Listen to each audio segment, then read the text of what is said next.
ज्ञानातिमिरन्दस्य ज्ञानाञ्जनशलाकया चक्षुरुन्मीलितं येन तस्मै श्रीगुरवे नमः. Welcome to this channel. If you're here for the first time, we do videos on the ancient wisdom of India, specifically found in two great ancient Sanskrit classics from thousands of years ago called the Bhagavad Gita and the Srimad Bhagavatam. I've been reading these texts for 29 years, and I can definitely say that my life would have been way worse, way more anxious, way more filled with fear if I hadn't contacted these ancient scriptures on a daily basis. So if you believe that we're in the age of Kali, if you've heard of that, you know, this dark age that started about 5,000 years ago, if you're interested in Hindu philosophy and yoga theology, if you believe in reincarnation and karma, and you want to get out of this samsara cycle, then please do consider subscribing.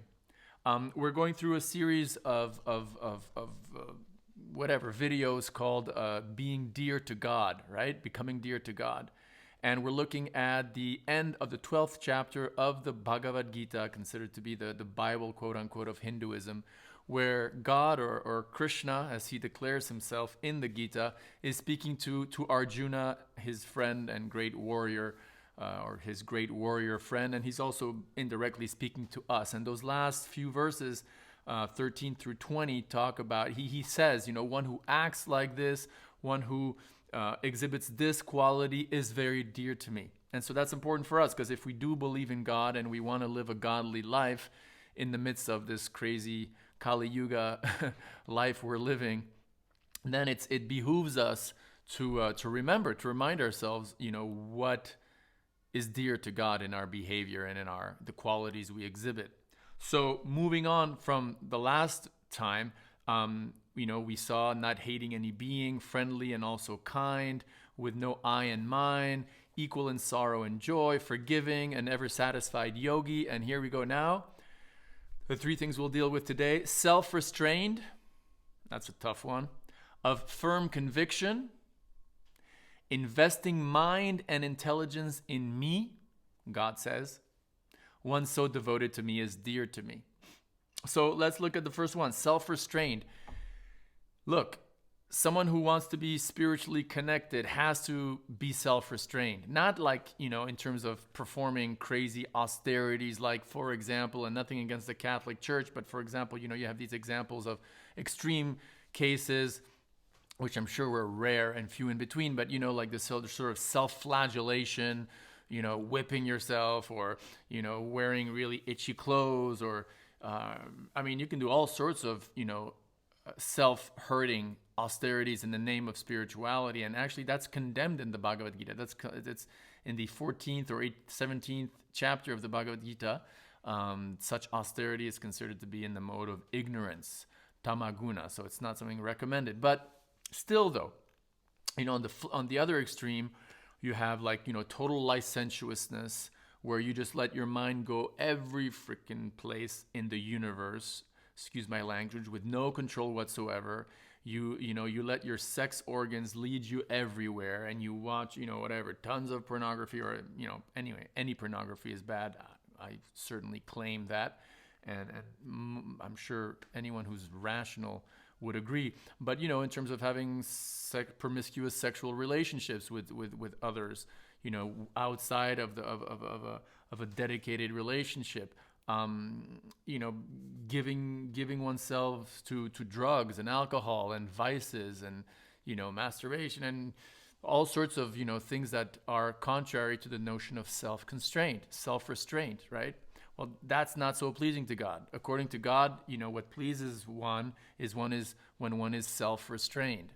So, you know, what does that mean? Well, that means basically, you know, restraining one's passions and living a moral life in this world, right? In Bhakti Yoga, that translates into basically 4 principles that Bhakti Yogis try sincerely to follow. And they have occasional fall downs, as they're called, and that's acknowledged, but they pick themselves up and continue on the righteous spiritual path. You know, trying their best to have sexual relationships only within a dedicated, you know, marriage, ideally, right? So That's hard. That's definitely hard in our society, because not all of us have like the perfect karma to find the perfect, bride or groom at a young age, and stay with them and be sexually satisfied within that, monogamous relationship for their whole life. Actually, most people in Kali Yuga are not like that. So it's really difficult. It's really difficult. And, we have to be compassionate upon ourselves and upon others, but at the same time, it's not an excuse for not trying our best. And, not eating meat, fish or eggs, that's pretty obvious, because it's just so detrimental to our sense of compassion and to poor animals and so on. But that takes self-restraint, like if you walk by, I don't know, like I personally like the smell of fried chicken. I used to eat it 30 years ago. So when I walk by some fried chicken stand in France, for example, in Paris, you have these rôtisseries, and the smell is like appealing, and the senses will be like, oh, let me go get some chicken, let me go buy some and eat some chicken. But no, like self-restraint, no, because that's pleasing to Krishna, pleasing to God, right? Similarly, whatever. There's so many examples, and then there's this idea of being self-restrained vis-a-vis gambling, vis-a-vis the vice of gambling. Some people really have problems with gambling, but we're supposed to be self-restrained regarding that. And finally, we're supposed to be self-restrained regarding taking drugs and intoxication, because those kind of activities hurt us in the long term. And I think we could be safe to say that that's why when we're self-restrained, we're pleasing to God.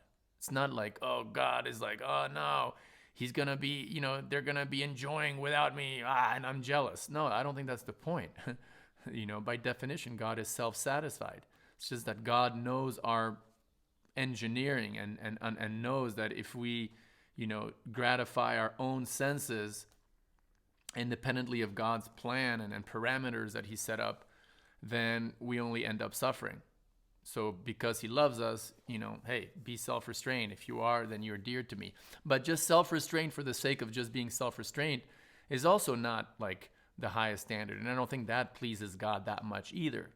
So that's why you get the next sentence here that says, of firm conviction. And of course, this firm conviction is in the context of bhakti, right? It's not like firm conviction. Okay, I'm convinced that, whatever, the Lakers are going to win the NBA title this year, or I'm convinced, I have firm conviction that, the vaccine is a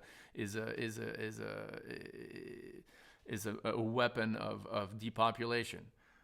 Or I have firm conviction that Volkswagen is a better car than Mercedes. No, it's firm conviction in one's devotion to God. When one has that firm conviction, yes, I'm a servant of God.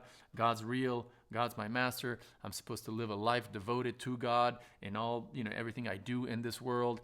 That type of firm conviction is what's being talked about here, I would surmise. And that type of firm conviction in devotion to God is pleasing to God, right? And finally, for today, investing mind and intelligence in me. Investing mind and intelligence in me, right? So that makes you think of another verse from the Bhagavad Gita, two actually, which are really similar, which start the same way. They go, Man manabhava mad bhakto madhyaji mam namaskuru. You know those verses probably if you've read the Bhagavad Gita. Always think of me, always think of me. Become devoted to me, become my devotee.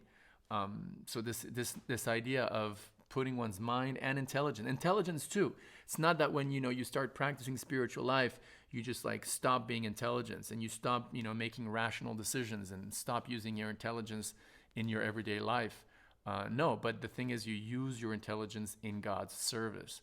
And your mind, you try to think of God as often as possible. So what does that mean? That means that, on a day out of 24 hours, you should try to spend as much, I should at least try to dedicate, 2, 3, 4 hours a day to chanting God's names.